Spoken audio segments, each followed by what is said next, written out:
హసీనా గారికి జరిగిన ఈ పరాభవము లేకపోతే ఘోర అపజయము మరి ఇతర దేశాలకు సంబంధించిన ప్రధానులు కూడా వర్తించే అవకాశం ఉందా? ఇతర ప్రధానులు కూడా మరి ఏ విధంగా జాగ్రత్తల చర్యలు తీసుకోవాలి? మరి ముఖ్యంగా నిఘా వ్యవస్థ నిర్వీర్యం అయినట్లుగానే మనకు తెలుస్తుంది, అందుకే ఈ యొక్క ఫలితంగా వస్తుంది. మీరేమంటారు? సో పొరుగు రాష్ట్రం అంటే పొరుగు దేశంగా ఉన్న భారతదేశ ప్రధాని మీద మన మోడీ గారి మీద ఈ ప్రభావం ఎంతవరకు పడే అవకాశం ఉందంటారు? సామాన్యంగా అండి, ఇది భారతదేశ ఉపఖండం అంటారు. ఈ భారతదేశ ఉపఖండంలో భారతదేశంతో పాటు ఇంకా బంగ్లాదేశ్, పాకిస్తాన్, నేపాల్, శ్రీలంక ఇటువంటి దేశాలన్నీ కూడుకొని ఉన్నాయి.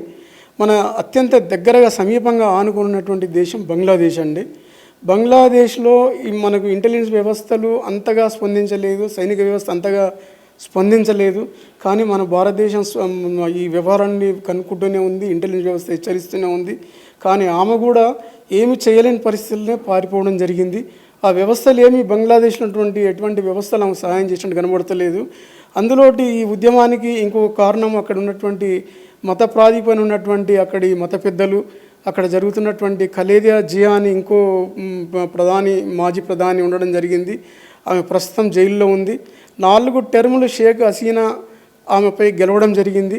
షేక్ హసీనా వాళ్ళ తండ్రి గారికి ఉన్న గొప్ప ఆదరణ, ఆ దేశాన్ని స్వాతంత్రం సంపాదించినటువంటి గొప్ప వ్యక్తి అయినటువంటి ముజిబుర్ రెహమాన్ గారు ఈ బిడ్డ అయినప్పటికీ ఆమె ఇంత పరాభవంగా, ఇంత ఘోరంగా దేశం నుంచి ఇట్లా పారిపోవడం జరుగుతుందని కలలో ఎవరు ఊహించలేదు.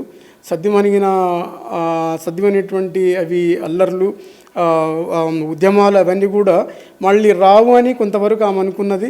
కానీ పరిస్థితులను చూస్తుంటే ఉద్యమం ఉప్పెనలాగా సాగింది. దానికి ముఖ్యంగా కారణం అక్కడి మత పెద్దలు, మత సంబంధించిన ప్రాతిపదికనటువంటి వ్యక్తులు దాన్ని ఇంకా అగ్గిలో ఆజ్యం పోసినట్టు అయిపోయింది. ఈ కారణాల చేత ఈ విధంగా జరగడం జరిగింది. మన భారతదేశానికి సంబంధించి అటువంటి ప్రమాదం ఏమీ లేదండి. యాక్చువల్గా ఆల్రెడీ ఒకసారి శ్రీలంకలో జరిగింది. శ్రీలంకలో ఇదే ప్రభావం జరిగింది. అక్కడి ప్రధానులు, రాష్ట్రపతులు అందరూ కూడా పారిపోవడం జరిగింది. అయితే అక్కడి వ్యవహారానికి బంగ్లాదేశ్ వ్యవహారానికి కొంత తేడా ఉంది, వ్యత్యాసం కనబడుతుంది. ఆ దేశాల్లో ఉన్నటువంటి ఇటువంటి వ్యవస్థలు భారతదేశం పైన కొంతవరకు ప్రభావం చూపించగలుగుతాయి, కానీ పూర్తి స్థాయిలో ఆ ప్రభావం చూపించలేవు. భారత్లో ఉన్నటువంటి సైనిక వ్యవస్థ వేరు, ఇంటెలిజెన్స్ వ్యవస్థ వేరు, ఇక్కడ ఉన్నటువంటి ప్రభుత్వాల వ్యవస్థ వేరుగా ఉంది, ఆర్థికంగా బలమైన దేశంగా ఉంది. కానీ ఇటువంటి పక్కలో బెల్లంలా ఉన్నటువంటి దేశాల్లో జరుగుతున్నటువంటి ఉద్యమాలు, ఆ దేశం జరుగుతున్నటువంటి సైనిక అధికారం కోసం జరుగుతున్న వ్యవహారాలు కొంత మేరకు కొంత ప్రభుత్వాల తలనొప్పిగానే ఉండడం జరుగుతుంది.